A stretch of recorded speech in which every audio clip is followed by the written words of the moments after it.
This is The Boys podcast from TV Podcast Industries. We're talking about The Boys Season 2, Episode 5. We gotta go now. I just got off the phone with Butcher, and I think something might be wrong. What would make you think that? He was nice. Tell me everything he said.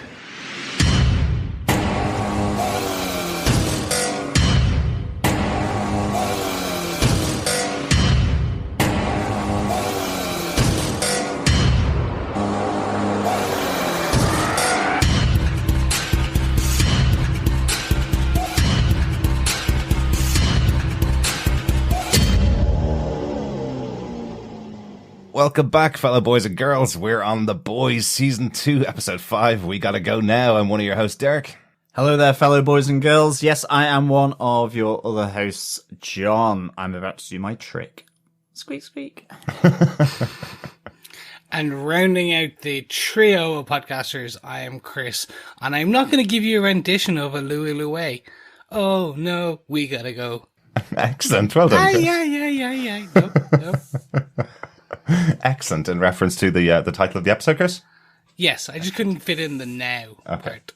It was close. It's close. It's very close. It's very close. Welcome back, everybody. We're on episode 5 of our coverage of The Boys, the 8-episode series, our second season on Amazon Prime. So quite a bit into the series now. Only 3 more episodes left. I know, it's gone really quickly. Really enjoyed it. So, yeah, I am looking forward, though, to the next 3 episodes.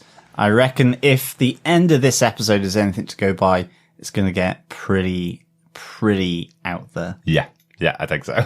I think so. If you're missing The Boys or if you want some more of The Boys, guess what I found last week, guys? I found an audiobook version of the first volume, the omnibus of The Boys. It's about 4 or 5 hour audio drama version of the comics. And it's actually very good. There's one notable exception in the cast, and when you get to that person, you will recognize them. But it's not one of the main cast of the show. All of them are cast very well, and they act very well in the parts. But I forgot how much more gruesome and much more adult the book actually is in comparison to the show. I was really surprised. There's quite a few things that are in there that I'm going, oh, okay. I don't know whether I was prepared to go back to this. I thought it was a little more gruesome than I was expecting in some places, which is bizarre for an audiobook.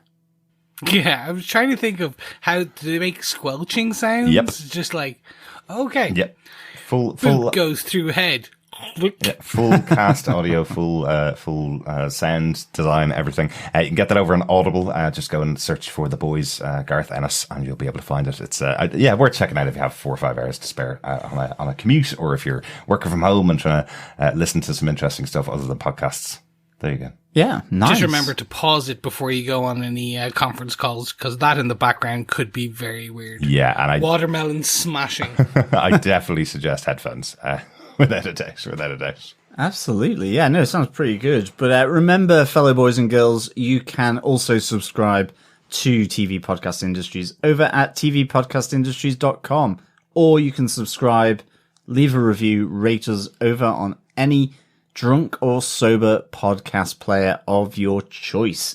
Please head on over there, because sharing the podcast is, dare I say it, sharing the love. Yes, or the rough sex, as per this episode. Or the squeaky toy. Well, the squeaky toy. Yes. Yeah, absolutely. If you want to help us keep the lights on, the mics going, and everything in between, you can head on over to patreon.com/TV Podcast Industries, where you can support us for $1 and a bit. Whatever you like, because, hey, we would appreciate you. Mm-hmm.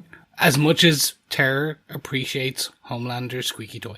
Yes, we appreciate you all equally. Thank you so much for all the support as well. Let's get into the episode details for episode 5 of season 2 of The Boys. The episode was written by Ellie Monahan, who co-wrote the penultimate episode of season 1, Self-Preservation Society. So stayed on board for the writer's room of season 2. It's kind of cool. Yeah, nice stuff. Mm-hmm. And the episode was directed by Batan Silva. It's his first episode of The Boys. He's a Mexican director who's worked on TV shows like Mayans MC and SWAT, but he's also an assistant director who's been working in movies for years, including Desperado, Babel, Clear and Present Danger, and Titanic, interestingly. Cool. Yeah. Cool stuff. Yeah, it's, I always called it Babel. Babel? Yeah, Babel. Tower of Babel or Tower of Babel? Tower of Babel, yeah. Okay. Yeah, pronunciation. Yeah, potato, Kudos. potato, tomato, tomato, Babel. Carrot. Babel. Yeah, I think you need two B's for it to be Babel, but I don't know. I could be wrong. Maybe an Ellie. That's all semantics. All semantics. John, do you want to tell us what they gave us with the synopsis for this episode of The Boys? Sure. The Seven begin filming their upcoming epic Dawn of the Seven with Joss rewrites, and while A-Train doesn't want to leave the production nor the Seven, Maeve just can't wait to get off the set as Homelander turns the screw on her and Elenor. Still reeling from Becca's rejection of him, Billy Butcher intimates he is leaving the boys and heads to his other family, Aunt Judy, the dealer, and his four-legged friend, Terror. Tracked to his aunties by Mother's Milk and Hughie, he is persuaded to stay after an encounter with Black Noir in Judy's Taffy Room. Back on set, Starlight obtains information about Stormfront from her laptop, and Stormfront gets her claws into Homelander after she helps him out of a sticky situation following a dreadful PR disaster, and then gets her claws into him some more. Nice. Lots of single entendres there, John. Well done. Wow. And yes, I think the PR disaster could have been even worse, as we saw in the episode. Well, yeah, definitely. So, yeah, I'm sure we're going to get into it. Let's kick in with our protagonist moment. Chris, do you want to kick us off with your boys moment for the episode? Do you guys want a happy ending? Well, it ain't that kind of massage parlor. Straight up, this was one of the really best parts for me, and it was really just Butcher and Hughie's heart to heart, if we want to call it that. All the while, initially that first scene when they are in the house, and we start to kind of get this opening initial change in the actual, I hate to use that term, growth of Butcher's character. So he does he starts with, this is not going, like, as I said, you want the happy ending. It ain't that kind of massage parlor. And it just I was like, okay, this is where he's going to shut it down. This is the end. And it almost is, until we do get that kind of Black Noir reveal. Yeah. And then it does continue, and you start to see how, through kind of connecting the dots through his auntie and all about Lenny and just that growth up until the big fight. Or if we want to call it that? Can we the explosive conclusion of it? We do see, like, initially it was like, okay, Hughie is the canary. And that is the canary in the coal mine. Like, we need him to know when you're going too far. And we discussed that in previous episodes on kind of what that means to Butcher and the rest of the boys. Yeah. But here we actually find there's more to it. That Hughie is too much like his dearly departed brother. And how that is actually affecting Butcher. Up until this point, has been affecting him negatively. Yeah. That he just wants to escape that reminder to a degree. Yeah. Escape that reminder because Hughie kind of reminds him too much. The actions remind him too much.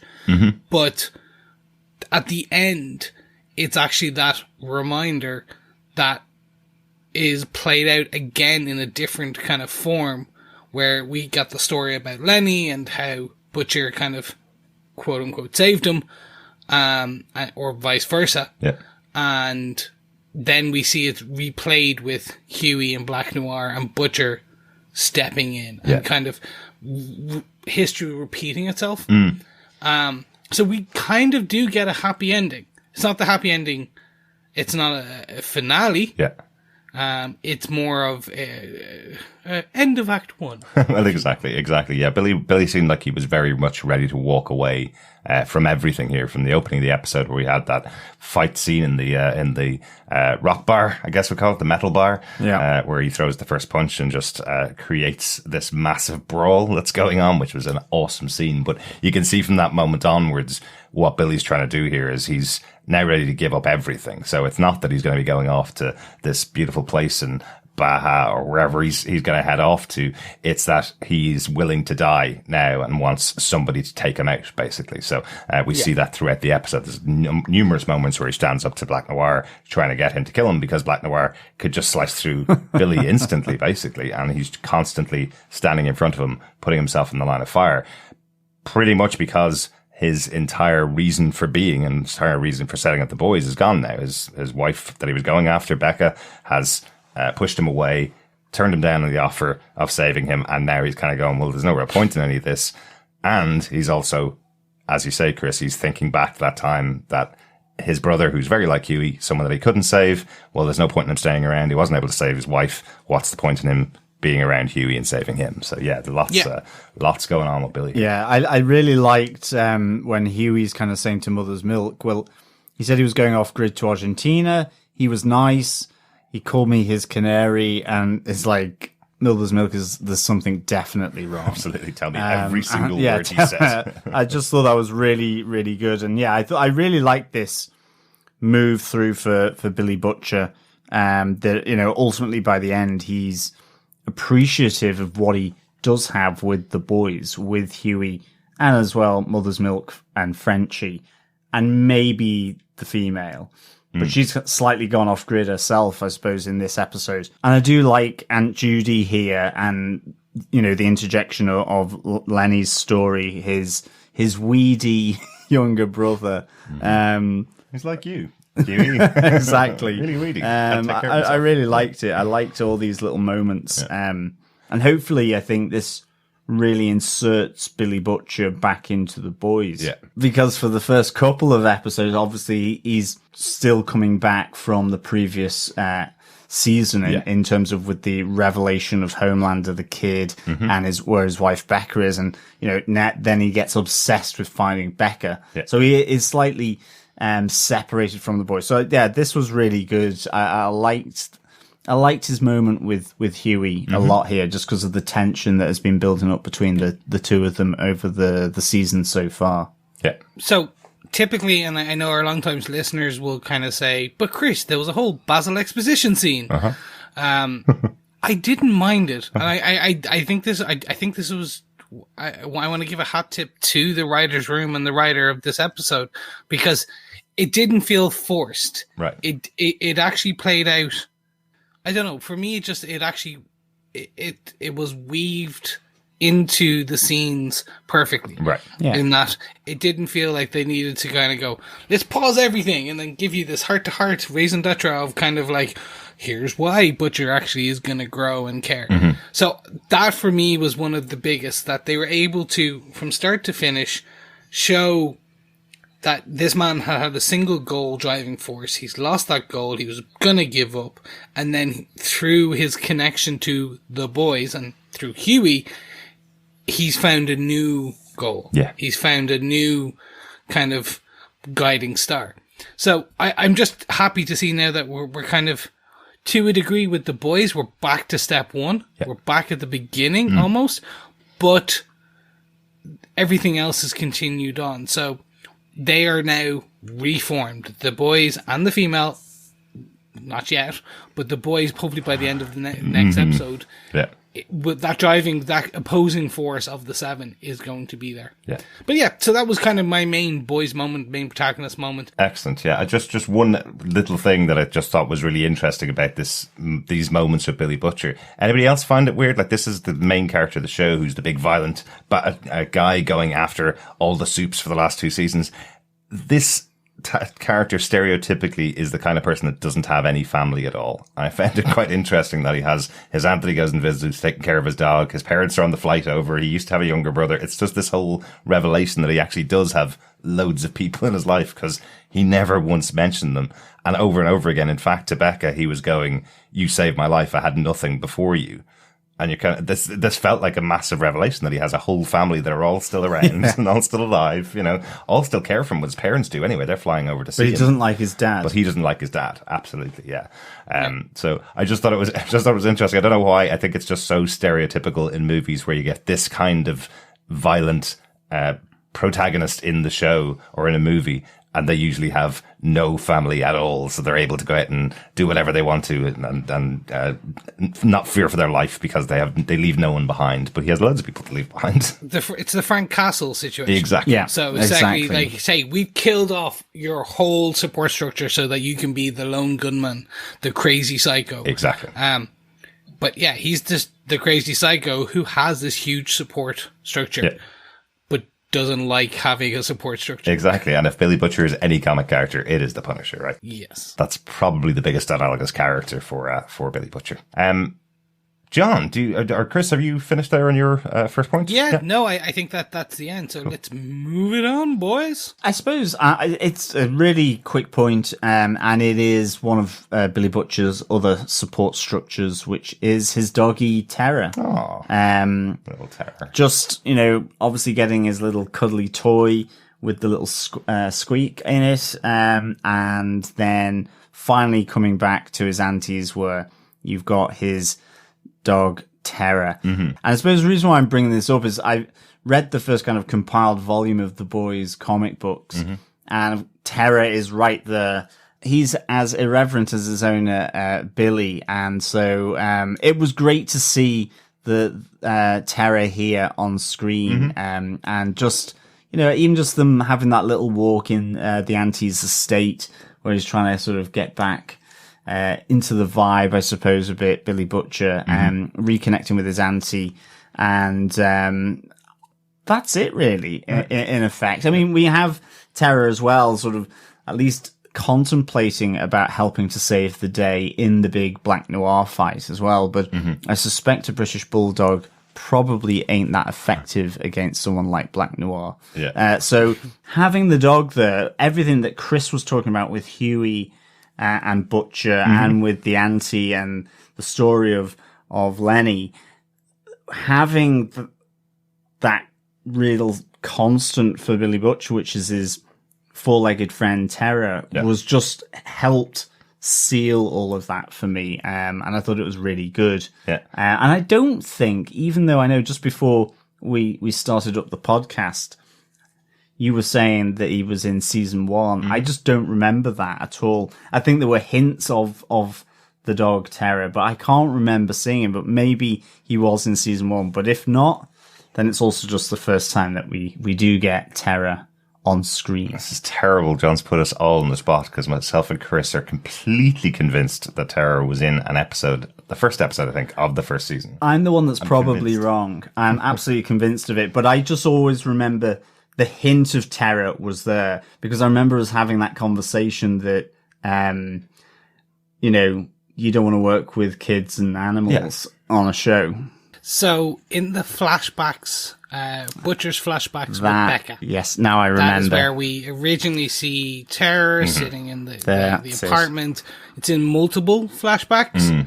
When he was thinking about his previous life, we were never told where Terror went to. No, I definitely remember that. Yeah, now that you say it, Chris, I definitely remember Terror I do in now. the background. There we go. Yeah. Right, we got him. That is where we discussed. Why Terror is really important is in the comic books, Terror is the person that Billy shares everything with. Yeah. Billy constantly is talking to Terror when he's on his own and wants to get something off his mind. It's Terror that he talks to. So if you're only going to be able to use a dog in the show because it's very difficult to train a dog, very difficult to film with an animal. If you're only going to use it one time, this is the time because this is where Billy needs that interaction most, basically. So I really like that. You see him having the walk in the street with the dog. He sees a guy going past him, an old man going past him, and that's where he questions his existence more than any other point that we've seen Billy in the last season and a half. He's there going, is life even worth living anymore? He's lost Becca. He thought he'd grow old with her,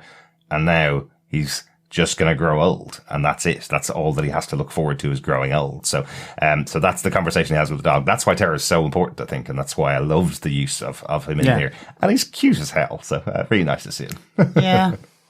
He is. He's a fun little character. I don't know whether I'd like to be anywhere near Terror because one word from Billy and he just ripped me to shreds, basically. So yeah, if you are Billy, you want to be near that dog, is what I mean. Yeah, absolutely. It's interesting because in the comic books, Terror is such a pivotal character. He is the another member of the boys. He is his own character. We get like everything bar speech bubbles and his thoughts kind of thing, because he is talked to as a character. So they've kind of they started to show that here, as you said, on the walk down the street, but even when he just kind of goes and we see her again for the first time there in the dog bed, and Billy actually does straight up talk to him like a human. Yeah. So yeah, no, it's great to see him. Excellent. For sure. I think that's why Tara's presence was bigger than the amount of screen time. It helped ground Butcher. It helped with all those little moments that, as Chris said, that exposition with Butcher and Aunty Judy, Butcher and Hughie, as well as their own little moments together. It was just really, really nice and good to see Tara back in and not in a flashback. Exactly. Very cool. I'm going to take it on my boys moment and my protagonist moment for the episode. Yep. I think everything really revolves around Billy Butcher in this episode, really. So the other major protagonist that we haven't really talked about too much is the female and what's happening with her at the moment. Really surprising moment. I thought she was going after someone very specifically connected to Stormfront, is where I thought this was leading us, where we have Frenchie following her down the street and she walks into this Russian bar where the three Russians are talking to each other. They were talking about Hamilton. They were talking about being Evan Hansen, two big musicals in New York. Just thought it was really interesting. It felt like those kind of conversations, as I said, that you would get in Tarantino movies, where you have the bad guys talking about really mundane things. But we have Kamiko walking in and using full-on powers with these guys. I do not remember her being as bulletproof as she is in this scene. I knew that she had powers. I knew that she was certainly very high, very strong, and had great abilities. But I don't think I remember seeing anybody point a gun directly at her and shooting her, 8 times full force in the chest, and her not reacting at all to it as she rips everybody apart in that room as she goes through. It's a really brutal, violent scene. It really was. Yeah. It reminded me of the scene from when we covered Punisher season 2 in the Russian gym. Ooh, yeah. Oh, yeah. We went, that was really violent. This one for me was just ripped straight out of a comic book, and I'm using ripped as a fun word because she literally face off. Yeah, exactly. Off. I literally wanted to see Nicolas Cage just doing that. I am never going to get a cosmetic face peel ever again because I just felt this was your cosmetic worst nightmare. Just that you put on your cucumbers and the next day you've just got your kind of skeletal face. Yeah, she ripped that good. It felt like a waxing gone wrong or something like that, But so it absolutely also felt Terminator-like as she went through each of the guys. Yeah. I think she snaps the second guy's neck. I think we don't really see exactly what happens. We hear cracks. He falls to the floor. The third guy, we see him fall to the floor with the butt of the gun planted in his face, and that just really felt brutal from her. Yeah. And I think this is what is kind of interesting about her, that she knows exactly who it is that caused the death of her brother, right? She saw it. So she knows that it's Stormfront, and she's been told by Frenchie, well, there's nothing you can do about it because she's too powerful. She will kill you instantly if you try, basically. So she's now using this new job that she has to go out and take out her vengeance effectively on anybody that she's being sent towards. Interestingly, it's Sherry that's sending her on these jobs, which is, it's for the Albanians. Isn't that really intriguing? Like, we were wondering earlier on in the season, where's Sherry? Frenchie's kind of on again, off again girlfriend. Oh, okay. She works for the Albanians, and she sends out contract killers to kill everybody in the city that the Albanians want dead. That was a bit of a surprise. That was more of a surprise to me, I think, in some exactly. ways, that she was so much more involved in this story with the female, especially because she didn't seem to say anything to Frenchie about it. It feels like when Frenchie went and told her everything that had gone on with the female, she was like, I better call her and see if I have a job for her now. Well, I think that was it. I felt the three Russians, I thought that was something to do with trying to get to Stormfront.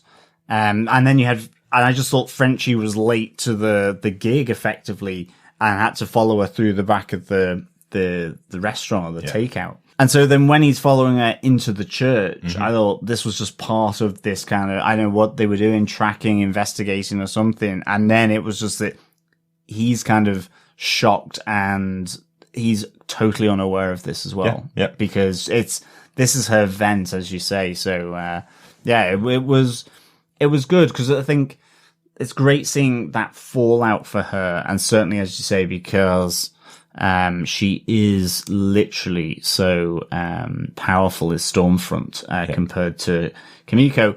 However, I was surprised she was bulletproof, actually. Yeah. I that kind of went, okay. She might be in the comics as well, but I can't remember that either, so... Most people in V are pretty unkillable. That's kind of where That's true. Yeah, you heal, but you're not kind of nigh invulnerable. So this seems like a bit of a step up for her, powers-wise. I'm not opposed to it, because they can just kind of say that she's using her powers more and she's growing, blah, blah, blah. Personally, this felt slightly like a missed opportunity for me. So, if essentially, I thought when she was going in that, and she kills the Russian, she goes in the back, I was expecting another soup terrorist being given Compound V, and this was her chasing down leads on soup terrorists that Stormfront and X and Vought are bringing into the country. So it was a continuation of the Rising Sun storyline. That felt, now that we know it was Sherry and it was the Albanians just trying to knock off some of their competition, I'm hoping it comes back into play, because otherwise it's just we want to show you how powerful female is. You also, obviously, we get and we'll probably talk about it in a second, Derek, the confrontation between Frenchie and female in the church. But it's just, other than that, it just felt... Yeah, because to me, this isn't a piece about how powerful the female is. This is a piece about how broken she is now, with everything that's gone on, with her not having the ability to go after Stormfront, given everything that's going on. And I think it comes to a head in that conversation, because we have her using her made-up sign language that only herself and her brother know, and she's using it to try and tell Frenchie to leave her alone and get out of there. And I think I realized watching the episode at the same moment that as Frenchie actually says the words, he's like, I don't understand what you're talking about, because you wouldn't teach me how to communicate with you. So she's lost her brother, the only other person on the planet that's able to communicate with her this way. She's now back to being completely alone here, and has been told she can't avenge her brother's death either, even though she has these super magnificent powers that she can rip apart anybody else on the planet, but she can't go after the one person that she wants to go after. So this really felt like a big moment for her, and another ending, I suppose, almost, for her relationship with the boys, and particularly with Frenchie. So the frustration that comes with Frenchie, where he's going like, I'm out, I'm done, because you didn't let me in beforehand, and now we have no way of communicating in any way together. So he leaves her, as well as her telling him to go away, even though he doesn't understand. He's also leaving her as well. So it's interesting. We've got 3 hours left, technically, of the season. So I'm interested to see how they bring her back into the fold ahead of the inevitable, my assumption is inevitable, confrontation with Stormfront at the end of the season. I could be wrong. Stormfront could be another main lead for season 3. We know we're getting season 3. So it'll be interesting to see. But overall, I'm interested now. As you said, it's an ending, so it's interesting to see how they bring her back into the fold. We've brought Butcher back in, so I wonder how will he play a part in bringing her back? Yeah, kind of like I hate the Seven and the Soups work with us, and it was like him being the olive branch, if you will. But it'd be interesting to see. And as we mentioned before, the weird thing about that would be he's the one that absolutely hates anybody with V in their body. So so would he go with the female and bring it back? So it's just an interesting moment for her as a character in the show, definitely. Chris, take us on to our antagonist moments. What happened with the Seven that you were interested in this episode? Sure. So we joked about the PR disaster, but I actually want to talk about Homelander, the war criminal, because this beat for me, that played out throughout the story, was really interesting. because so we're reintroduced to the Seven in the film set, and we see Homelander being Homelander, and we get the introduction of the video where he was going after a soup terrorist, and basically shoots down, lands, as you would expect, like in a real life superhero to do. Zzz, all right, you're dead, bye, and flies off, and not knowing that there was huge collateral damage. Now, we know from the VOD discussions that 30 to 40% collateral damage is fine, but officially it's a 0% policy. So the fact that this gets out, and we get some classic lines that I will not repeat on this podcast, just around people having cell phones, and I was just like, oh, they're painting him down to be that person, to be that's like, we already knew how egotistical, self kind of fulfilling prophecy in his head of like how he is the god, a god, absolutely, among men. But it's just now becoming greater and greater throughout this episode. Yeah. So we then see the downfall of this, and how he's told, let Vought handle it, let the PR machine work. He does not. So we're reintroduced to Victorian Newman, an analog of Vic, the Veep, Vic Newman from the comic books. So Vic in the comic books is the vice president. In the show, Victoria is a congresswoman, I believe, but who is against the Seven. Whereas we'll go more into Vic, the Veep, later in Chris's Corner. But we see Homelander come into the anti-Homelander protest and land, and we see that they are riling up.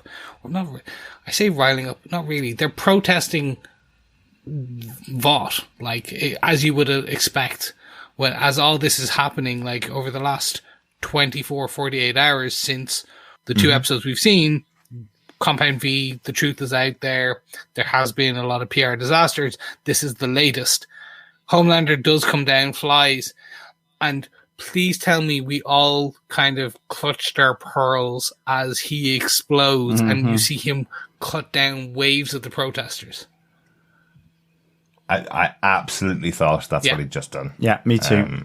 I think it's probably partly to do with Ashley, who's reacting to everything he's saying at the press conference, going, no, please don't get here. Please, you should not be here talking on your own without prep. I told you not to talk without prep, kind of thing. And the way that she's reacting, you absolutely feel, I definitely agree with you, Chris. I felt he is doing this right now. He's just given up. He's slaughtering all the people here. It's definitely a moment that I thought was going to be the big turning point for the Seven in the show, was that now the American people can see them for who they are. Yeah, that was huge definitely for me, and that's exactly what I thought. I thought, like, oh my god, they're gonna kill the Seven and bring in Payback, and that's how they introduce them to this other team. And we're going, oh my god, they can do this and then this and then this, because it's just it was so vivid, if you want to call it. Obviously, it was vivid in his head. Absolutely, because it's even good to bring into this point here, Chris, that something that they referenced quite a bit in season 1, Homelander going over to kill off this soup in another country, unplanned and unscripted, let's say, by Vought. Non-sanctioned. Well, I'm going to say unscripted because it's specifically what we saw in season 1 was every time the Seven were sent out on a mission, it was completely scripted. Cameras were there in the right angles to promote them doing their job. Whereas this is Homelander going off on his own, going, well, I did this to save them, and he slaughters this guy, gets captured on videophone because of the collateral damage, and this is what's happened to him.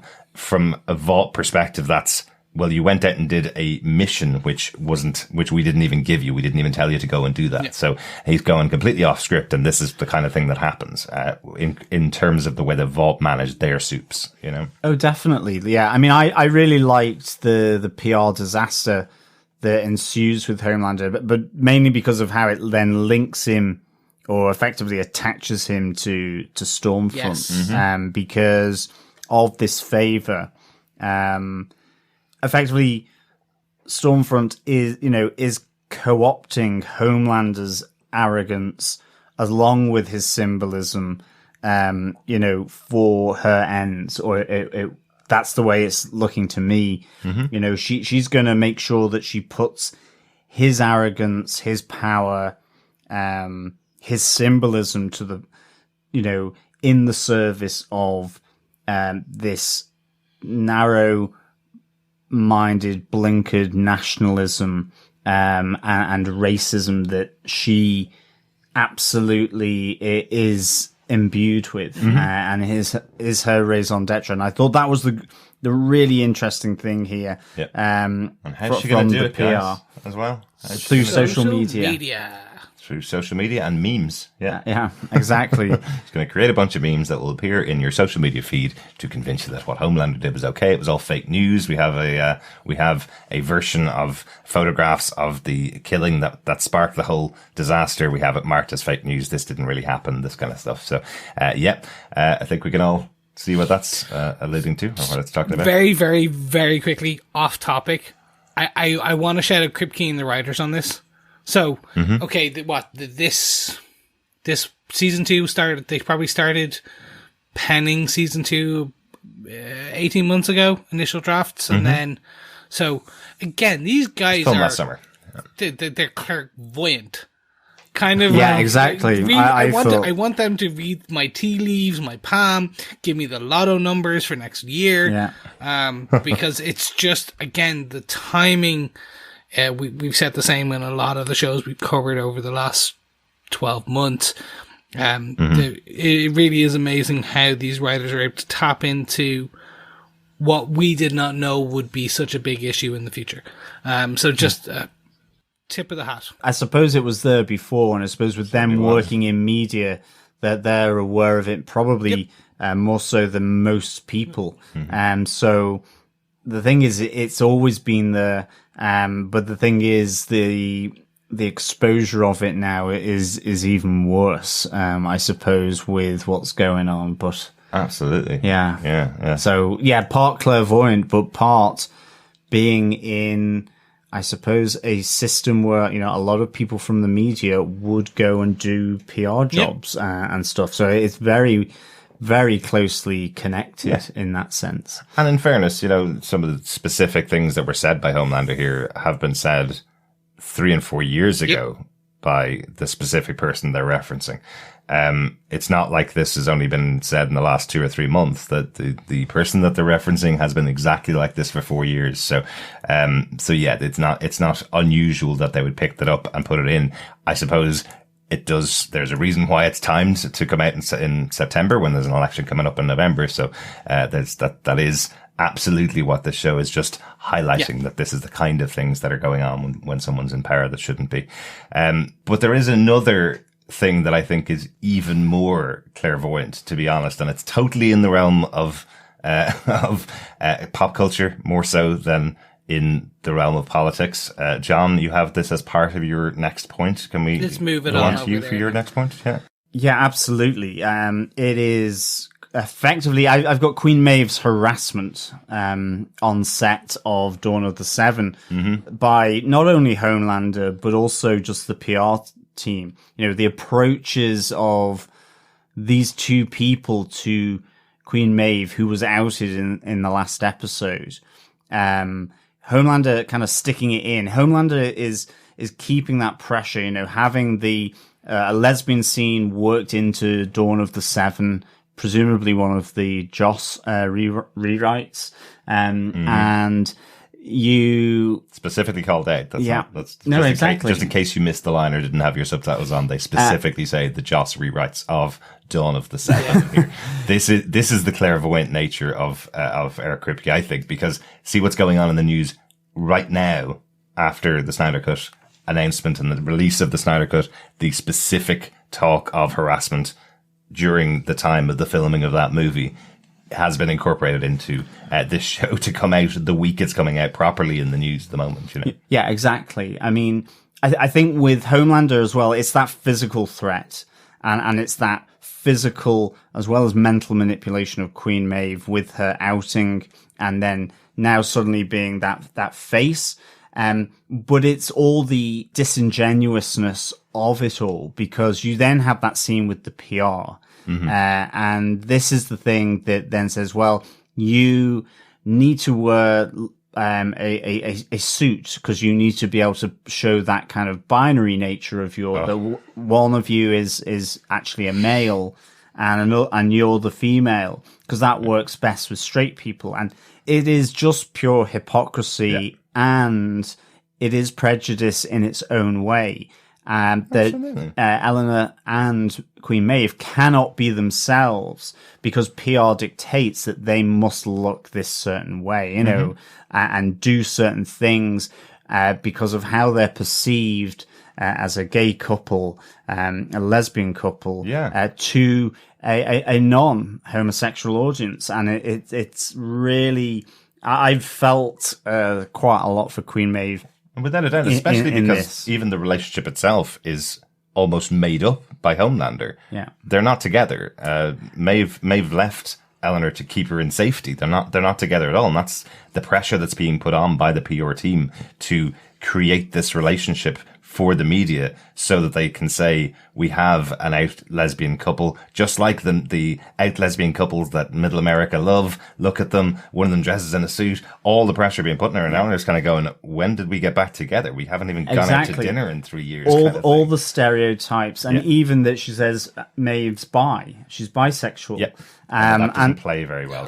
Exactly. Yeah. So this was just really kind of pretty horrific, actually, in the treatment of Maeve and Elenor. And I think as well, what I liked coming out of it was, you know, the resoluteness of actually Maeve and Elenor, where Eleanor's walking out. She says, you know, because we're not even a couple, I don't need any of this. What are we doing here? I'm never going to wear that kind of stuff. I'm not being told what to do. So she's really resolute about who she is and her feelings for Maeve. And Maeve, obviously, the concern is that physical threat, that murderous, violent threat coming from Homelander on top, you know, that cherry on the top of his homophobia, effectively. Yeah. And that they then say, we'll take him down. Mm-hmm. Queen Maeve very purposely wanting to take him down.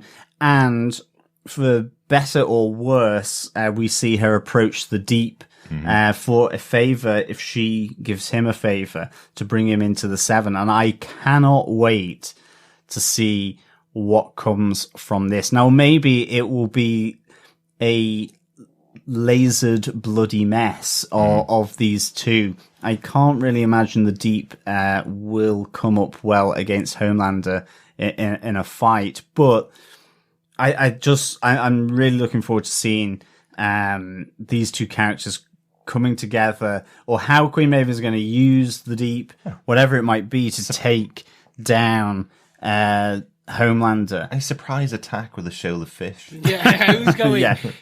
We're going to get some more flying dolphins.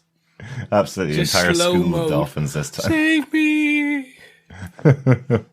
So, my part, this is just the treatment is disgusting. But it's played to be disgusting. And even the Portia Allen kind of quote, exactly. Even I went, "Ooh, that cuts deep." But all right. Absolutely.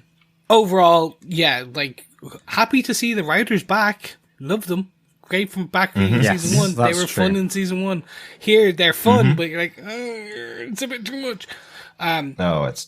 The scene with Maeve just kind of almost laying bare, going, I'm doing this to save you. You cannot go anywhere. I can't protect you if you leave.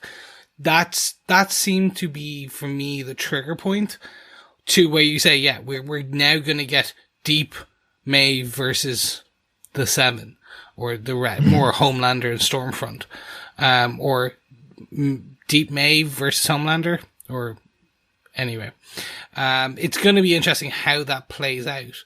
I think we actually probably have it in some of our feedback later on as well. Actually, it's why it's in my mind. But we haven't really seen what Queen Maeve is capable of, really, since season one. She's been put on the back burner. She's been hidden away by Homelander a lot, and they tend to stand side by side throughout the first two seasons. And we know that she was effectively drinking herself to death because of the pressure that he was putting on her to cover up the things he was doing. But we haven't really seen a huge amount of what she has done. I think one of the opening scenes of the first episode was a truck crashing into her and she destroyed the truck behind her. Remember that as being a particular scene of how much strength she has.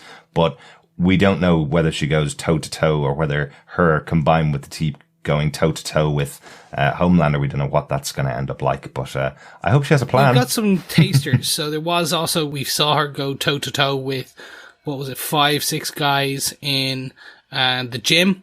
And then we additionally see when she and Homelander went after the terrorist or the bank robbers in season 1, where we see that where she kind of is slightly nigh invulnerable, kind of knocks off the machine gun fire and then bends a weapon. As you said, it's going to be interesting to see that face off.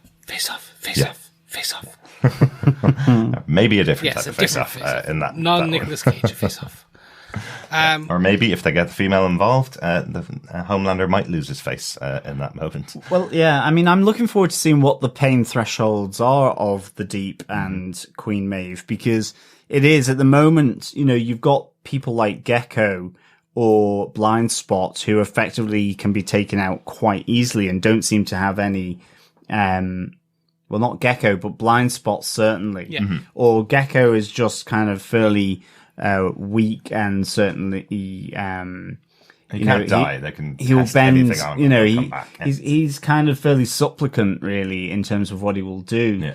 Yeah. But then you have the likes of Bulletproof Kamiko, or you see with Stormfront and so on, just how powerful they are. So there must be.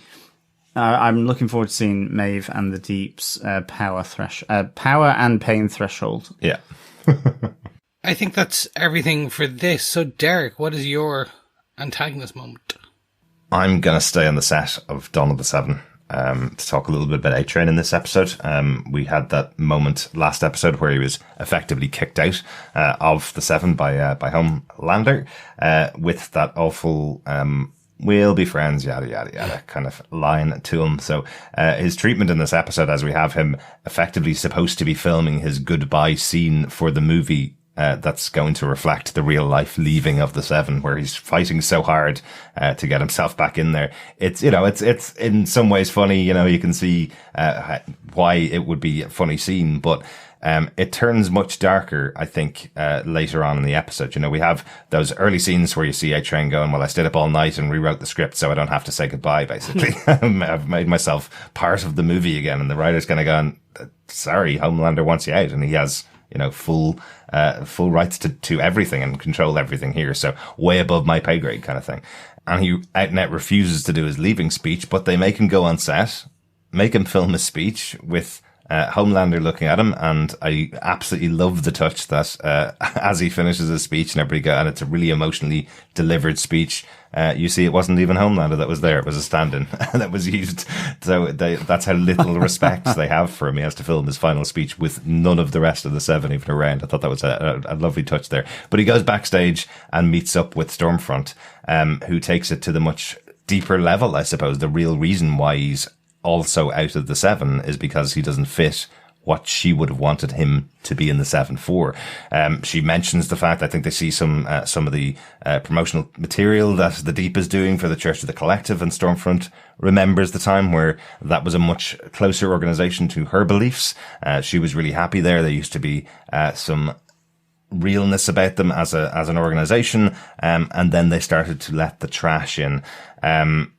It's such a great line delivery from her because you know exactly what she means, and so does A-Train. He sees it the second she says it and then repeats it back to him as well, knowing that he knows, like, this is just the moment showing her real true racism to A-Train straight in front of him, telling him in no uncertain terms, you're the trash that we're taking out of the Seven as well, kind of thing. She's completely on the side of this choice by Homelander. He didn't make it for that reason. He made it because he doesn't trust A-Train at all because of the drug abuse he's been doing and the heart problems he has. But she is absolutely on the side of Homelander getting rid of A-Train from this group, and in no uncertain terms, just underlining the racism that she has in there and how evil a character she really is, I suppose. Yeah. And his replacement is Caucasian. Exactly. Yeah. It will be a fully Caucasian group, and the trash will be gone, quote unquote. Yes. Yeah, absolutely. Yeah, they don't veil it at all. Like, well, they do veil it, but it's not.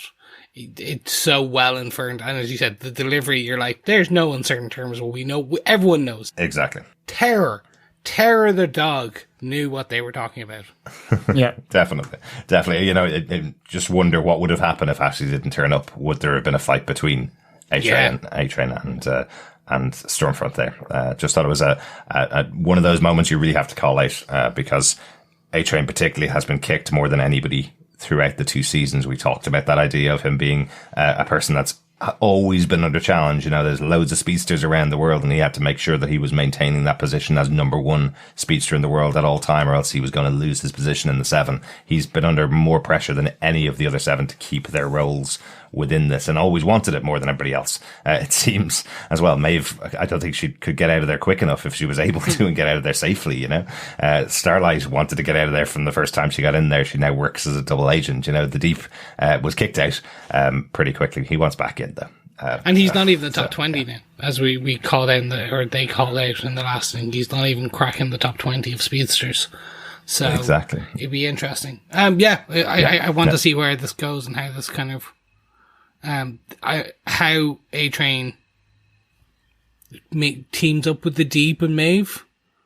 I think we really have some options here for who's going to go up against the only 2 people here that really are the major antagonists for the show. I think we're seeing Homelander and Stormfront teaming up at the moment. We'll probably talk about that in a second. But the rest of the group all seem to be being pushed aside. So we may have everybody else versus those 2, or we may have Homelander also joining everybody else versus Stormfront by the end of the season. Yeah. That maybe does. I think we mentioned that before, that it seems to be going that way quite a bit. Let's talk about any other outstanding moments, any moments we haven't talked about, because there's definitely one big one. I think you got it, Chris. I have no idea what you mean. I did want to start going in the jungle, the mighty jungle. No. Okay, we'll go with what the song they chose, which was none other than "Dream On" by Aerosmith. Okay, the music choice. Mwah. Chef's kiss. It was classic. Yeah. It was well positioned and timed for like. And I say that with the double entendre, that it was like, as the percussion came in, the smashing of materials in this room was timed to the drum beats. So it was just really well done. But yeah, what I want to talk about is the last episode. There was definitely one scene that you couldn't watch with having your kids in the room at the same time. The Homelander scene. This is probably the other one, which is just going to make, if you have your kids in the room, this is going to make you uncomfortable. Parents and kids can't watch this together. Homelander and Stormfront hooking up. This is the kind of, I saw this as the kind of funny, what would happen. Remember when in the New 52 on DC, when they put Superman and Wonder Woman together? It's kind of, this is what some Superman or Wonder Woman, or Earth 3, the crime syndicate, Ultraman and Ultrawoman. That was it. Ultraman and Ultrawoman. So the bad version. This is how they would knock boots, if you will. Yeah, and just like that, the line delivery, "shut up and laser my chest," was just like, we had seen that in some promotion materials. It's still not on Giphy. It will be very soon, most likely. Aside from being a very cool scene, just in terms of visually showing what would happen when these 2 very strong people knocked boots. It also just does cement the 2 of them together, that this is how Stormfront is so ingrained and in Homelander's psyche that she can control him. And she is essentially leading him around by a leash or another implement, if you will. Maybe next time. Yeah. Yeah. Well, that's it. It's like, this is slap and tickle at its most sort of slappiest and not so tickliest. Yeah, absolutely. I wasn't sure at times whether they were fighting or having sex. I really wasn't sure whether they were just testing their powers against each other or not. At times you're kind of going, okay, that's really violent here. But I thought there was going to be so much leather brought into this scene that like the whole sort of beef herd of Argentina was going to get sort of brought on board by Homelander. And of course they ultimately reach the dizzying heights that not even Sting could muster on the tantric scale, hovering in position, which looked so wrong, but nonetheless. It was just, can you imagine, like, that is I'd say you have Zack Snyder or anyone who's done a Superman film or anyone who's done some form of superhero scene where the superhero can fly. Just going, I wish I could have done that scene. That's just, that's great. It was awesome. And I was just thinking, what are the mechanics behind this? How does he push off? He vibrates super fast. Okay, maybe. Yeah. Okay. But like, anyway, I suppose not to go down that rabbit hole. It was just so good. One thing though, when he's lasering her chest, I presume he's holding back because I suddenly got this weird theory going on in my head, which I'll come to actually on my final point. But it felt to me that she was absorbing his power. And I know she's Stormfront and I'm thinking weather and all this kind of stuff, and he did say he was holding back, but then she kept saying more. And it was like she was able to absorb his power, at least his laser power anyway, which I thought was kind of interesting. That's an interesting theory. And whether that's something to do with maybe her youthful looks. Well, I'm sure you have a theory there. They're obviously going to talk about it in a minute, but I suppose seeing that the beginning of the episode, what we saw with Homelander using those laser eyes was he cut through one person and killed a couple of people behind it. Yeah. So it's very powerful and could certainly get through human body and bones pretty easily and take out things behind it. So, if he wasn't holding back and aiming the full force of his lasers at her, and it didn't even penetrate the skin of her chest. Yeah, she's massively powerful at the very least. Because even the other members of the Seven are scared of him and his power. Yeah. Yet she quite happily, in sort of foreplay, was able to take on his power. Maybe absorbing it. That's an interesting idea. Yeah. I was getting some flashbacks to Jessica Jones and Luke Cage, their first sex scene back in the Marvel TV show, having two super heroic people or super powered people having sex. So we have seen a scene like this before, and that we've talked about on the podcast as well. But yeah, having two flying superheroes it definitely adds a dimension to the sex scene, definitely.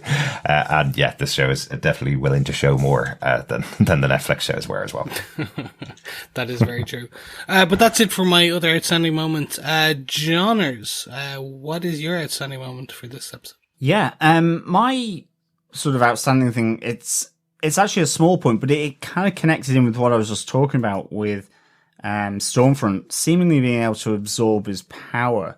And I was thinking, can she just absorb his power? But we get this moment where Stormfront's speaking with an orderly, seemingly at some kind of care home. And we also then see Starlight going into her trailer, rummaging through her laptop, and getting the name of the same place, Sage Grove. And I suddenly started wondering whether it was almost like a Dorian Gray type thing. So this is really weird. This is, I suppose, just how slightly crazy the theory is that I started to think, does she have someone at Sage Grove where effectively they are aging and she's able to stay?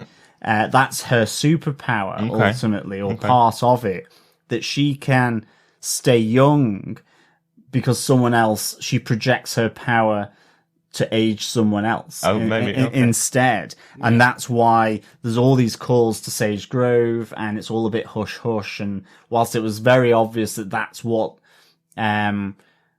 Starlight was getting from her laptop effectively, although it could ultimately as well just be her mother, because we do see a picture of her mother, and it's probably more likely that. But I was kind of getting all kind of deep into sort of weird theories here. And then obviously we had the moment with the supersized slap and tickle, and I saw her as kind of absorbing the laser beam power, and I thought maybe that's then what keeps her young. So she's drawing on the power. She's drawing on the power, but initially I thought she was kind of, I don't know, she was aging a whole old people's care home, because that was her power to keep her young. But nonetheless, there is something of importance at Sage Grove that Stormfront has contact with. It's probably her mother. We see that picture next to the laptop actually when Starlight is getting on and getting that information of I think it's her call history. So this is kind of interesting. And as well, the orderly that we see Stormfront on the phone to was Shawn Ashmore from X-Men, who played Iceman. That's right. Yeah. Or Mr. Frost or Mr. Freeze. It is Iceman. Yes, it was. It was kind of cool to see him in there. Definitely. Yeah. Yes. Popsicle. I went for cool. Yes, I went for cool. But just to point out quickly, you know, we say that it's most likely her mother in the photograph with Stormfront. Stormfront looks her current age. Her mother looks old. She looks 70 or 80 maybe. But as we found out last episode, Stormfront was, you know, in her 20s back in the 70s, which is 50 years ago. So add the 50 years onto her 20s, Stormfront should be in her 70s. There's no possible way her mother would be alive. Yeah. Right? So your theory does have a little bit of credence to it, unless the photograph was taken of Stormfront back in the 80s or 70s with her mother at that time. So, yeah. But it was nice, that little bit of mystery around Stormfront, you know, ultimately. Yeah, no, and it's going to be interesting. I thought sister in there. That's because her sister then would be in her 70s. The sister didn't get Compound V, etc. Yeah. So it'll be interesting to see. Makes a lot of sense. Unfortunately, due to press release and stuff, we do know who Shawn Ashmore is playing, or he does. His character plays an interesting role in the Boys comic book and things like that. If we are to believe he is playing who we think he's playing, bar according to the casting announcements that happened, and they went big on it and told everyone who he was playing and the character's name. So, anywho. Isn't that weird? I don't remember a bit of these casting announcements at all. I do, because I was like, the one that monitors all of our social media accounts and posts all this stuff. I probably put it on our Facebook group. You did. It's great. You have selective memory. Well done. That's what happens when you do 120 shows in a year. Like, guys, that's what I'm missing out. And I think the reason why you might be thinking of Stormfront as being, you know, having magic and absorbing power is possibly because of all the Lovecraft Country you've been watching over the last probably. Possibly. I've just got one quick note just about Black Noir and the battle at Billy Butcher's house. We talked about it a little bit. I just thought it was interesting because it felt like a big normal cable TV moment when they realized that Black Noir was outside. They closed the curtains and it felt like they go to ad break and it comes back from ad break and they have this really quick solution for sorting it out. They call the fire engine and that clears out, that gets everybody outside, and they have some kind of cover effectively while they put their plan together. It felt a little bit A-teamy. If I can say that, it felt a little bit like the A-team as they build these bombs to try and distract Black Noir. I love the resolution because it shows again how powerful Black Noir is. They've effectively set up these nail bombs all around the house that will block the entry for anybody coming in to try and find them in this back room that they have that they're hidden in his aunt's house. And effectively, Black Noir just walks straight through all of them and arrives downstairs with like all these bits of nails in himself. All the bits of his uniform are blown off because he's just walked through these bombs. No problem to him at all. So it probably took him probably less than about 20 seconds to make it down to them. Instantly knocks out instantly takes care of Hughie and Billy, and is about to go and kill Hughie when it stops and Billy makes his plea with them, I suppose. So, last part of the episode, really. What did you think of this resolution to the episode? Because this is the one that kind of threw me off the episode a bit. I wasn't really happy that this whole build-up, and it's 2 episodes long, because Black Noir was searching for Billy Butcher last episode. They find Billy Butcher, someone that's been the absolute bee in the bonnet, I guess, of Vought for years now. They find him, and Billy effectively just has a quick chat with Edgar and goes, well, I have proof that Homelander raped my wife, created a child. I will release it to the world unless you let me go. And Stan Edgar goes, okay, then you're free to go. Yeah. I felt a little anticlimactic for what's happening with Vought, but again, we're on episode 5 and there's 3 more episodes to go, and there are other ways at Billy Butcher, but it just felt a little bit anticlimactic in this particular episode. Definitely. I thought there was going to be more here. I thought it was going to be that Billy Butcher would make the deal with the devil, with Edgar and Black Noir, because Edgar is concerned about Homelander and what he's doing, because, he's kind of, Homelander had that moment where he kind of rallied from being put down by Edgar, and so maybe him and Black Noir have got this team up, obviously. We were wondering why Black Noir had gone into the Vought control room to say was Butcher. Yeah. And so I liked all that element to it, but then I thought there was just going to be something more about Edgar offering him a way out or leniency or to scrub the record if, with their help, they would be taking down Homelander or something like that. Black Noir was going to be like real deep undercover in terms of what he's doing. So I thought that was going to be really good. But so I was a little bit kind of put off by that. I think I thought there should have been more, and maybe we'll get that in the next episode. I think the other thing was, I know you called it A-Team, but I really liked that because I really enjoyed Mother's Milk's strategy for combating Black Noir. I really liked that, and with Billy Butcher, that, well, he's going to kill us. So if he's going to kill us, he's going to have to do it in front of an audience. And that's what I thought was going to happen. So they call about the gas leak, all the fire engines turn up, everyone's coming out of their house, and then they stay in the house. Yeah. So I thought they were going to then walk out, get in the car, and go off whilst everyone was there. But he's faster than a car, John. So it was just like, okay, this is really weird. So that then they hunkered down in Judy's Taffy Room. Yeah.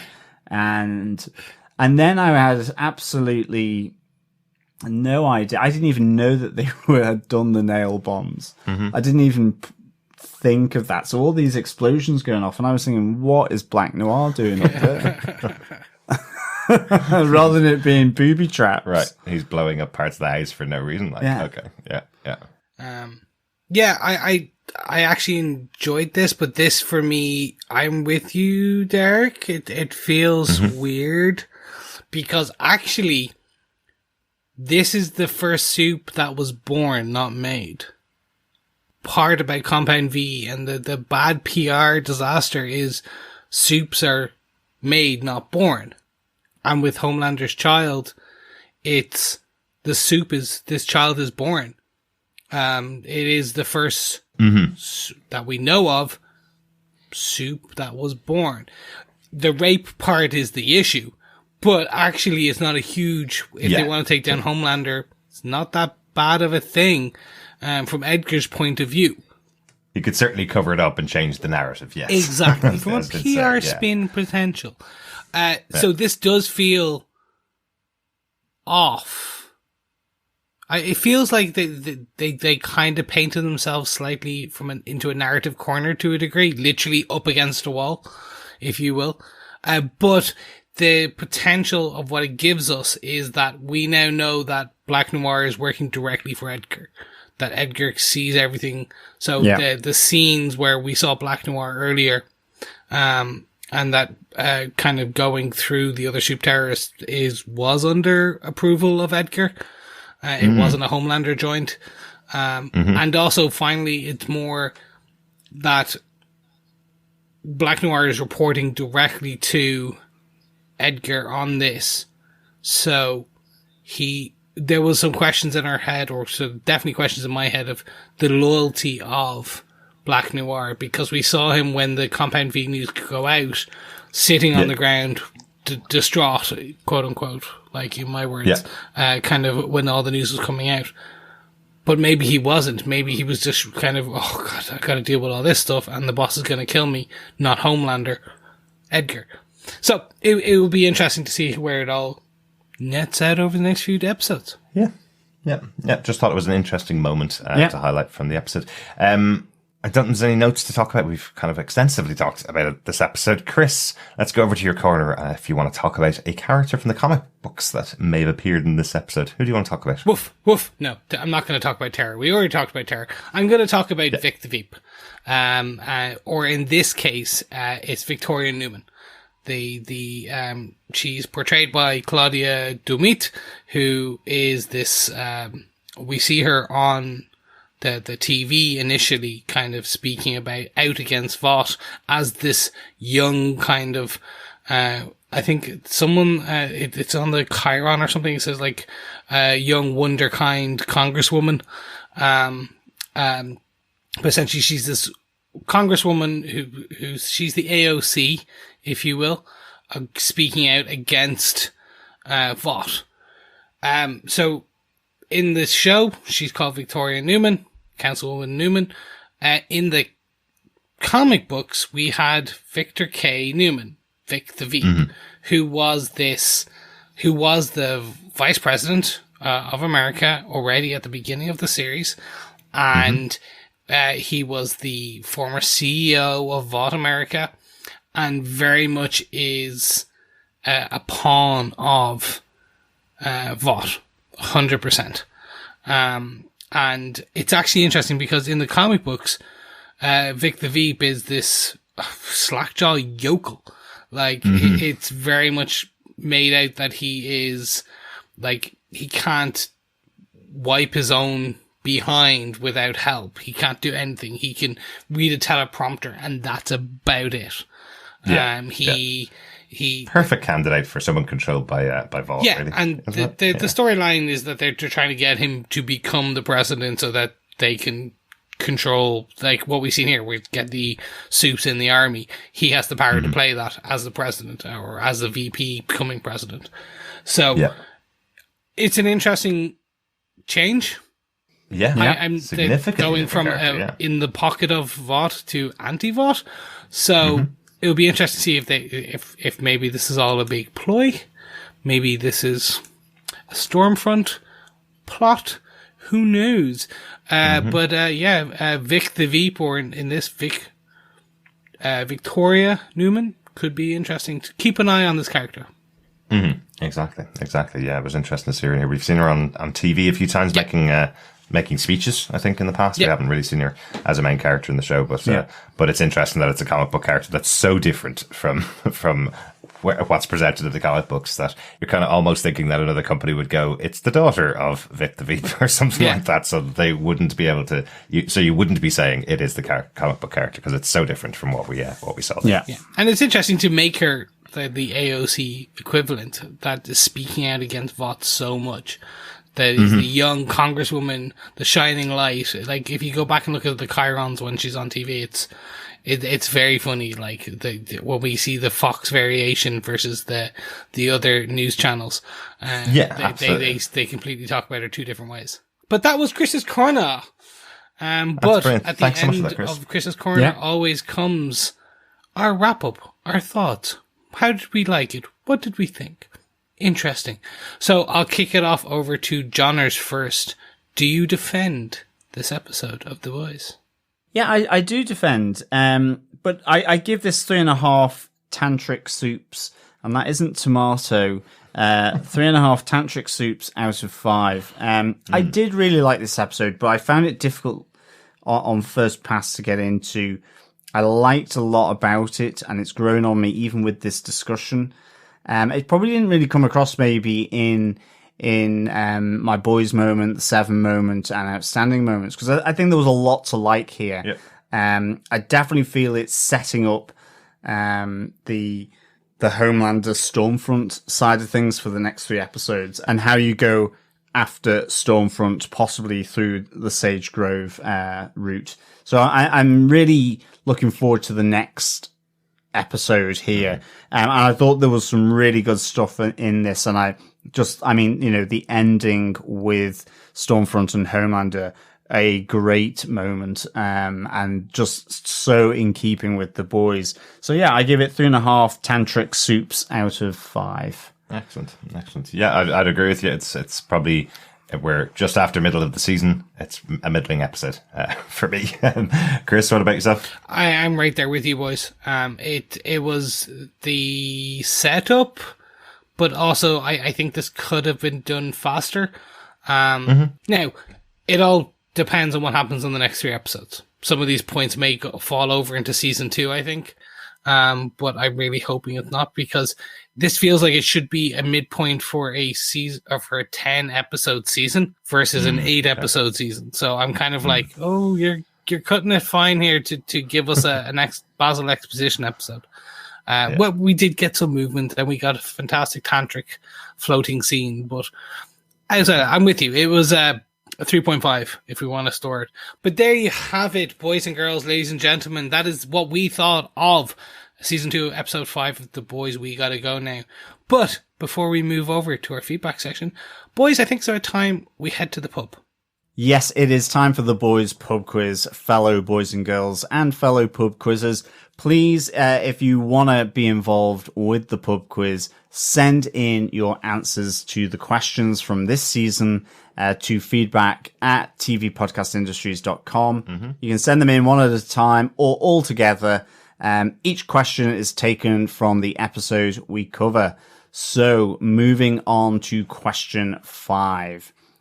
What animal is Tara's special fluffy cuddly toy? Okay. Yes, this is the one that Hughie was handling, right? Yes, it is the one that poor old Hughie was embracing close to his chest, and dare I say it, even closer to his mouth. Yes, what animal is Tara's special fluffy cuddly toy? Excellent. We did also promise that we would have a lineup of the goodies that are available in the boys pub quiz. Go on, John. Did you do it? I did part of it, yes. Excellent. So it is a pointer question unless otherwise mentioned by the pub quiz master, myself. But the prizes will be a selection of the boys' prizes. So far we've seen a really good long-sleeved t-shirt that will form part of the pub quiz prizes. We normally do look for a drinking prize, as it is a pub quiz, so a Steiner or something like that. And we will also be looking to get the first collected edition of The Boys, the comic. Excellent. So probably haven't confirmed for definite then, but we will confirm. Well, 2 are confirmed. The one that is still yet to be identified is the drinking receptacle for your beer. The apparatus, exactly, for your alcoholic consumption. Whether that be a Steiner, a pint glass, a shot glass, or whatever, coasters from, something like that. We'll need to see what the boys have on offer. Yeah. The boys store is actually available. There is one that's been set up by Amazon. Since it's an Amazon Prime product, you absolutely would think they would. But some of the products, like the pop vinyls that they have available of all the boys, they're not available until April next year. So way outside the kind of realm of us giving them away as goodies in our pub quiz. So we'll find something else. Unless you wanted to say, we will remember, I promise, in April or May next year, you might get this thing. So thanks very much for that, John. That's really good. Let's get into some feedback. If you want to send us any feedback, again, you can email us to feedback@tvpodcastindustries.com. Pop over to our Facebook group at facebook.com/groups/tvpodcastindustries. You can also follow us over on Twitter at tvpodindustries if you want to leave any thoughts over on Twitter. First up, we have an email in from Jimmy Earn about episodes 2 and 3. He says, I really want to call call out Amazon for some great innovations. Firstly, X-Ray, as this is the first time I've ever used it. And secondly, for the mini 3-episode arc release followed by week to week. This is an excellent way to whet the appetite rather than one by one or all at once. Some highlights from the first few episodes for me are the whale scene. Wow, I have never seen anything like this. Although, sort of wish I had not seen it in the trailer. But still, I'm really not sure whether to laugh or turn away moment. The Deep in particular is such a great character. I would happily watch a spin-off just of his misadventures. Yeah. I totally agree with that, Jimmy. Definitely. Jimmy goes on to say the Soup's reactions to the Compound V news, especially Noir looking devastated, hopefully meaning this will mean some more depth to his character later in the season after that cool episode 1 opener. Stormfront's shocking, pun intended, heel turn was effective and should bring some fun clashes with Homelander. It certainly did in this episode, Jimmy. Perhaps it might have even been better to hold off a bit longer to really make it a surprise. Not 8 seasons like Game of Thrones, but I guess they will have good reasons for revealing this now, especially if she had been hand-selected by Vought. Perhaps she has something to do with the Liberty mentioned during the phone call. Ooh, good catch there. Good catch. That is exactly what it was. Jimmy says, I also have to mention that whole trailer storyboard scene in the boardroom, a spot-on piece of satire. All they needed was a joke about removing the CGI mustache from Homelander to really ram that one home. Looking forward to the next few episodes, which can't come soon enough. Jimmy, you know what? They didn't use the CGI mustache, but they did do the rewrites by Joss Whedon. So, they definitely nailed that one. No, they got it. Thank you, Jimmy, for the feedback. You have a Chris level clairvoyance in terms of making wild, outlandish ideas that turn out to be right. Sometimes. Yeah. I'm with you on the Deep. Could definitely see that spin-off. Definitely. And more importantly, I'm with you on X-Ray. X-Ray is an amazing kind of tool that like really gets overlooked in that it's great for all this just random trivia for each episode. So you can jump to different parts and it will tell you very interesting pieces of trivia. And also 2 additional videos created for this season that are up there. My Daddy Works for Vought, a video with Ryan and Homelander, which is quite funny. And another one as well. So go check those out. Definitely. Yeah, no, absolutely. Thanks, Jimmy, for that. Really good. I'm with you and Chris here on The Deep and on Black Noir as well. I really kind of want to see some kind of addition to this character because he is just so mysterious, for sure. On Twitter, Will B says, for episode 4 of Boys, we worry about how dangerous ego-driven police and politicians are. It's interesting seeing what could happen if those same mindsets were paired with a superpowered person. Also, the way Homelander fires A-Train, go. Yeah, absolutely. I think we definitely see the crucible, the genesis of the pairing of someone like Homelander with someone as dangerous as Stormfront will be definitely something to see and how that plays out for sure. Absolutely, and the pairing of people like them with their mindsets and superpowers is definitely something that the Boys is exploring this season. Yeah. Thank you, Will, for the feedback over on Twitter. Yeah, thanks, Will. Over on Facebook, Angie had this to say about episode 4. Did you know Stormfront is the name of a Nazi organization? So I kind of thought she was a bad actor from the start. I'm just giving her name. Did not know that part. So thank you. No, I didn't. I obviously knew her from the comic books, or I should say knew him from the comic books and that part. But Stormfront, interesting. They could have should have just gone with old SS. Just really it does sound a little jackbooty, doesn't it, actually, when you read it out loud. Although it would have been so much funnier if they gave her like the German accent from Hello Hello. I'm not going to do it. I'm not going to do it. Don't worry. It really wouldn't. It really would be Chris. Thank you, Angie. But also quickly moving on to feedback from Salim Akisla for episode 4. Salim says, we all know Homelander is sick, but holy F. It was also cool to hear Mother's Milk's backstory. Cherie is a saint. I was really hoping for Kamiko's Stormfront battle, but I'm sure it's just a matter of time. And poor Hughie, poor Billy, though I fully expect him to be back with the team and back on his revenge path next episode, maybe after a run-in with Black Noir. Excellent. Yes, we definitely, I must say, that was really intriguing, Black Noir sort of searching him out. Salim goes on to say, all that, plus Homelander outing Maeve, A-Train is out, Stormfront is in Homelander's head, and we just keep learning more terrible things about her. Mm-hmm. This episode really traded in the laughs and shocking moments for the tension, but I thoroughly enjoyed it. Looking forward to the podcast and next week. R.I.P. Doppelganger as well. Yes, definitely. Poor Doppelganger. Mm-hmm. Dead. Well, I suppose there's been plenty of politicians found in similar uncompromising positions, no doubt. But yeah, Doppelganger gone. Mm-hmm. Yes. But not forgotten. I will take this moment very quickly. Thank you for the feedback, Liam. That if you are not following Anthony Starr on his social channels, please do. We got a fantastic couple of behind the scenes shots of him filming in his little negligee number. And it was hilarious. Excellent. I'll have to check that out, Chris. Sounds hilarious. Bob Phillips also added his thoughts about episode 4 of the show.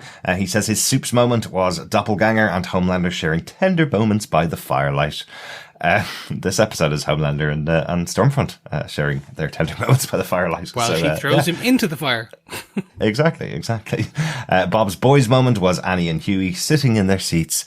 Singing. Love it. Bob says, these are, I think, wonderful examples of how The Boys has something uncynical within it. The idea that for everyone there is one true love, except Frenchie. He's Polly all the way. The momentous moment for Bob is definitely the longevity of Nazis. Well, that is true. They just keep on sprouting up, don't they? Yeah. Yeah. Oh, that's thank you, Bob, for that lovely thanks, moment Bob. at the end. I was with you all the way until you made me upset. Anyway, no, seriously, thank you, Bob, for the feedback as always. We also got some feedback from Chris Agai, who said, I don't think I have been on edge this much for an hour of television recently. I expected something really terrible to happen every new scene. I love what they do with Stormfront. She's offhandedly slaughtered 59 people in that building. And where are they going with her? And how scarily realistic they included that far-right theme without hitting you over the head with it. And, off the cuff, Aya Cash is so good as this horrible character. I'm also very curious about her connection to Vought. Chris went on to say, the Homelander doppelganger scene caught me completely off guard, and until the last scene, I was absolutely confused about these snippets of the interviews with the women. That Church of the Collective stuff got really creepy really fast. Overall, I loved that episode. A bit lighter on the action, but very dense in character moments, and information for episodes to come. And I expected Homelander crashing through the wall roof and murdering someone at almost any time during the whole episode. Absolutely. Yeah, Chris, I think we all did. Something to that whole series, really, isn't it? That's me as well. Yeah. I think in this episode as well, on episode 5, I had the same moments, the same in episode 4, for sure. It's just like... Absolutely. Really good thoughts, Chris. Thanks so much for them. We didn't even mention the Deep's blindingly difficult to watch interview with Katie Couric on TV, where you're like, oh god, this is awful. I know. I make you pancakes in bed every morning. The saccharine laughs as well was just priceless. It was a Loved complete it. rip of the Katie Holmes, Tom Cruise interview. And I was expecting him to jump on the couch and do the jump on the couch. I just think they went, no, we won't make it that on the nose. Yeah, it's pretty on the nose. Dear. Yeah, thank you so much, Chris, for the feedback. We got some feedback from Donald Dennis as well. In all, a low action episode, but one that didn't feel terribly slow because of all the developments and was a needed breather. It let us take a break from the plentiful deaths in the first 3 episodes and allowed us to reconnect with the better natures of characters who have been through some serious shit. The singing was a really nice character beat that went on just long enough. It showed they both shared a common interest and that Mother's Milk was willing to indulge them engaging in this odd relationship up to a point, even if it was tragically white. Then the donut and ice cream conversation was pure gold, as was Petty Hughie grieving over her choices of candy bar. I love bitter honey, though. It is the most underrated candy bar ever. That's really interesting, Donald, because in another TV episode, there was mention of one of the other candy bars from the show as well, Charleston Chew. So, yeah, really interesting. I have never had them. No. I say. I had to reach out to one of our awesome listeners, Steve Brown, to find out whether the 3 candy bars that were in your question last week, whether they were real, because I'd had somebody ask me, and I didn't know. Steve says they all did exist in the past. They are real bars. Not necessarily all still made now. But yes, they are 3 candy bars. I'm not going to say them out loud because you've already given clues to 2 of them. I know. For your question. I was thinking out that. of 3, but you've only given 1 point, so that's okay. Thanks so much for that, Donald. Yeah, thanks, Donald. Andy Gaston says, Doppelganger was a real pal there and Homelander killed him for no reason. What a jerk. Absolutely. A real pal. That's maybe because of it. Maybe. Jamie Alexander says, I feel knots in my stomach every time Homelander is on screen. Last season he was an a-hole, but now he seems capable of anything, and that scares me. What he did to Maeve was absolutely awful. The Stormfront Liberty Collection blows my mind. Really great episode with a lot to process. I can't believe we have to wait a week to see what happens next. Yes, I love the waiting the week, I have to say. I'm back. I'm 100% for it. It's just that builds that anticipation. Exactly. As they say in Rocky Horror Picture Show. Rounding out, we also got some final feedback from Jimmy Earn, who sent his thoughts on episode 4. A really interesting episode this week, which almost didn't feel like a superhero action show. More a slow burn drama. Above it all, it was an opportunity to showcase some high quality acting from the cast. Homelander was, as usual, fantastic. Not content with owning every scene he's in, he even managed to appear twice in the same scene. I have nothing more to add to what you all said in the discussion, but wanted to say how good it was to give more time to some of the more side characters who we don't often get as much screen time. He goes on to say, I thought Mother's Milk was the standout this week, with some great moments in facial acting, like his reaction when Billy asked him to lead the Spice Girls, his annoyance with Annie and Hughie singing on their road trip, and of course, his story of how his father led him to joining the boys. Adding his OCD tendencies make him a well more rounded supporting character, and thanks to Chris for his extra background during Chris's corner. No problem. Happy to help. Jimmy went on to say, Becca is another character being played really well, especially considering the actress barely appeared in season 1. She seems really good at showing different sides of her emotion, fear of Homelander, but willingness to stand up to him when it comes to her son, happiness at being with Billy, but tough enough to know that they can't be together any longer.